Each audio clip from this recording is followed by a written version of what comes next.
And in breaking news overnight, NOPD is investigating a deadly shooting that took place in Algiers. Police are also investigating a murder in Algiers. Just before 8, an officer on patrol heard gunshots near LB Landry and General de Gaulle. New information on the breaking news we first told you about at 5 o'clock. One man is dead after being shot several times in Algiers.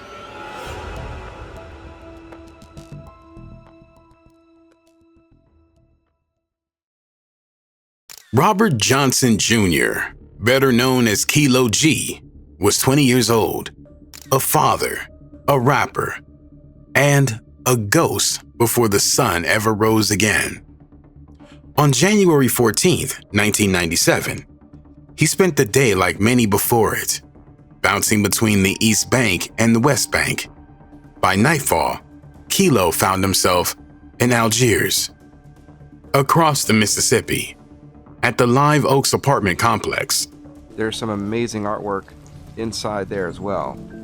This is just incredible. Look at this. To outsiders, it was just another low-rise project tucked behind General de Gaulle Drive. But to locals, it was a war zone wrapped in silence, a place where people disappeared, and no one ever saw a thing.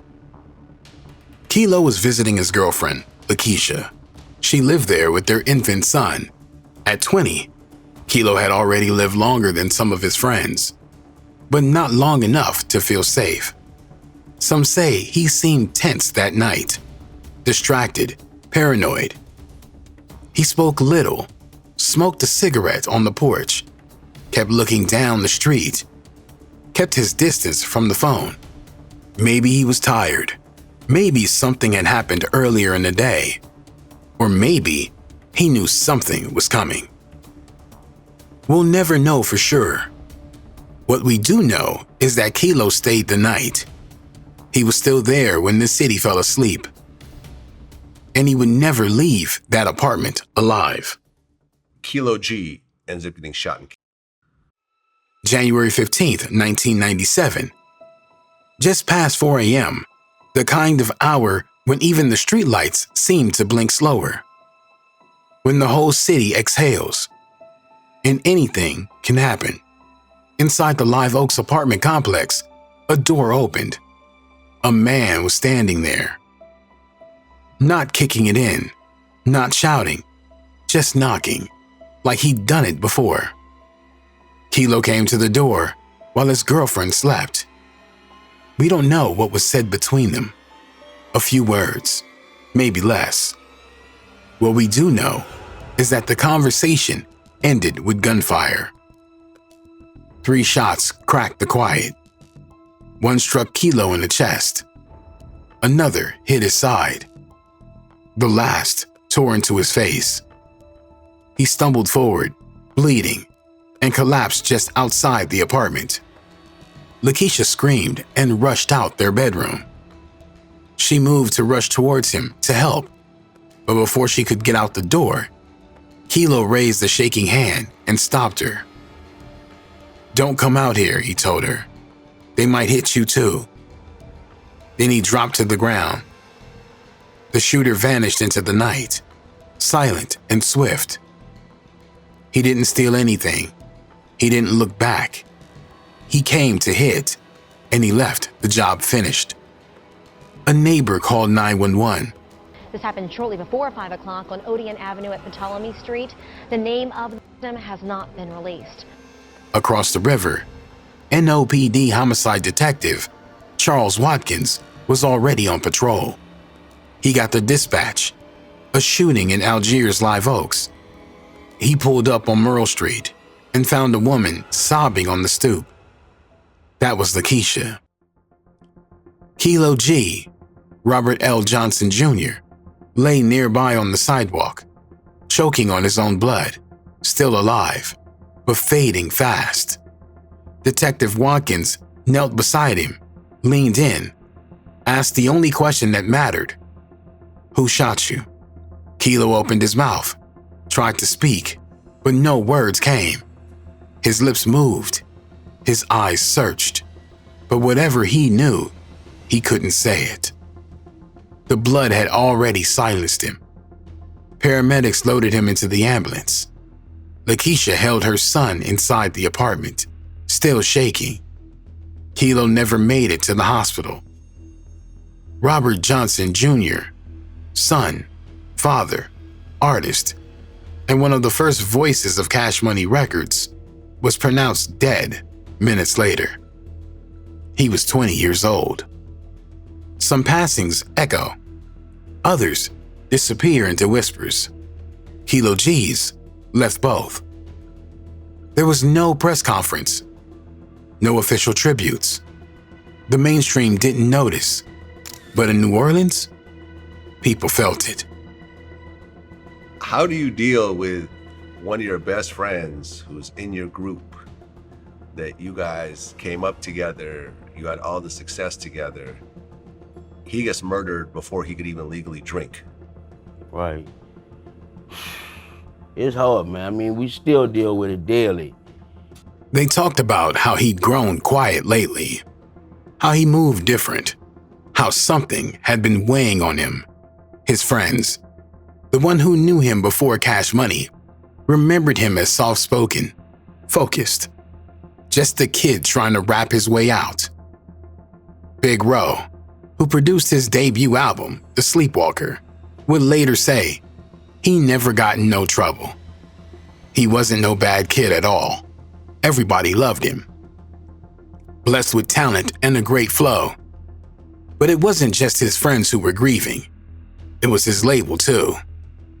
At least, it should have been. Kilo was Cash Money's very first artist. Cash Money Records made no public statement, no song, no shout-out, no memorial tape.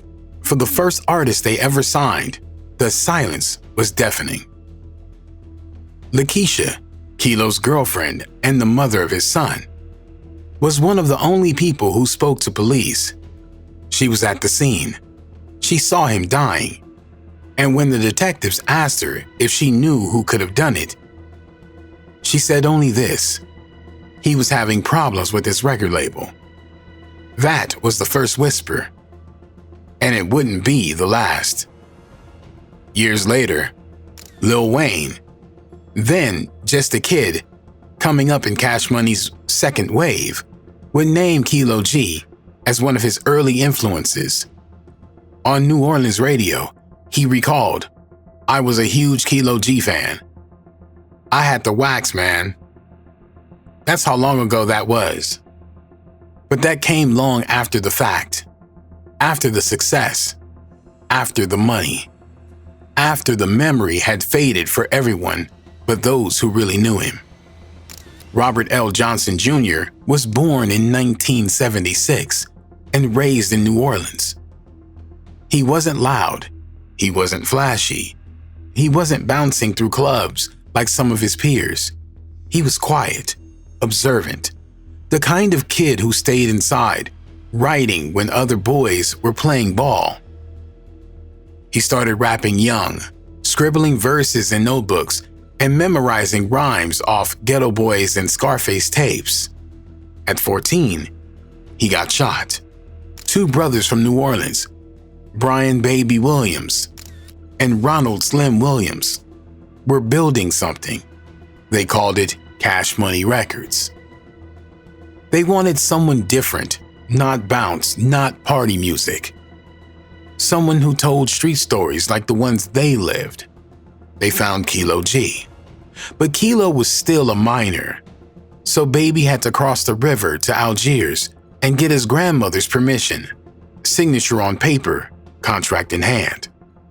That's how Kilo G became the first artist ever signed to Cash Money. I always think about when we first got to Cash Money. He was the first artist on the label, and he was the first. We met him and whatever. And Kilo would always have these stories for us. I would actually initiate and ask him about it. Right. I'd be like, "Damn, dog, what is like, being on the road, hearing yourself on the radio, doing this, doing that." He always tell me, man, it's fun, bro. You have a lot of fun in. In 1992, they released The Sleepwalker. Kilo was 15. The album was raw, eerie, and full of horror movie themes. hits, revenge, paranoia, blood. It didn't sound like anything coming out of New Orleans at the time, and that was the point. He followed it with The Bloody City in 1995. A darker, more grounded project, less horror, more reality. He rapped about fatherhood, regret, poverty, and passing. Some said he sounded like he was predicting his own. But then, Kilo had dropped out of school. He was living with Lakeisha and raising their son. He wasn't rich. He wasn't famous, but he was respected. When Kilo came out with that Bloody City album, New Orleans was a little more ready for him then. Right. You know, and they accepted him. But, unfortunately, he passed right after that album. He was also being left behind. Cash Money was changing. Faster beats, flashier artists, new names like BG, Juvenile, and a prodigy named Lil Wayne. The label was leaning into bounce, into money, into everything Kilo G wasn't. Finding ways to turn 1 to 10, 10 to 100. It wasn't about just being kosher with making a few dollars. And yet, his voice still haunted the speakers of every car that rolled past in New Orleans. He wasn't a hit maker. He was a storyteller. He was serious, dog. He was way before his time. Facts. He wasn't really accepted in New Orleans because of that. You know what I'm saying? Because of his lyrical skills and content. You know what I'm saying? He wasn't doing no bounce at all. Right. So, back then, New Orleans was creating a sound. You know what I'm saying? New Orleans bounce was coming up. And he wasn't really doing that. So, but he had other fans in different states that really loved him. You know what I mean? In the weeks following his passing, there were still no arrests, no suspects named publicly, just closed mouths and long shadows. In the streets of New Orleans, when justice doesn't speak, rumor does. And the rumor about who hit Kilo G started fast. Some say it was a personal beef. Nothing to do with music, just two men with bad blood, and one of them deciding to end it. Others swore it was deeper than that. It was business. They whispered, label business. Lakeisha told police he had been having problems with his record label. No names, no specifics, just that things weren't right. That line found its way into the detective's report and into the streets. Because by early 1997, Cash Money Records was changing fast, and not everyone was coming with them. Sources say Birdman, then just Baby, had decided to cut loose the old roster. The artists who helped build the label were being pushed out to make room for new acts and bigger deals. Later that same year, Cash Money would sign a multi-million-dollar distribution deal with Universal. But by then, Kilo G was already gone. He was hit before he ever saw the money, before the world knew what Cash Money even was. That's timing. It made people talk. And they kept talking when another original Cash Money rapper, Yellow Boy, from the group UNLV, was hit just a few months later. He was shot in his car. No arrest, no answers.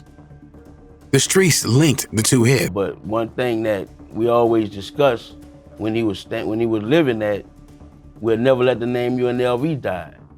We started out as two, added him to the group, and we always remain the same, bro. Some said Yellow Boy had gotten into a fight with Birdman, that he disrespected the wrong people, that Kilo had done the same, that they were both reminders that in this business, loyalty is everything, and disloyalty is dangerous. Whatever happened, we got to keep the shit rolling, bro. You know what I'm saying? It's very unfortunate, but everybody got to. But it was all whispers. Nobody ever said it on the record. Nobody with weight ever named names. To this day, there is no evidence tying Cash Money, Birdman, or anyone affiliated with the label to Kilo G's hit. Just rumors, repeated, recycled, reinforced by silence. And maybe that's what makes them feel true. In the days after Kilo G's passing, the city kept moving, and the investigators got to work. The crime scene offered little to work with. No shell casings, no eyewitnesses willing to talk, just a young man deceased on the pavement, and a girlfriend holding a baby inside. Detectives canvassed Live Oaks. They spoke to residents. Eventually, they got a tip, a name, a suspect. He wasn't a stranger. He was already being looked at for another hit in the same complex. Same MO, same silence.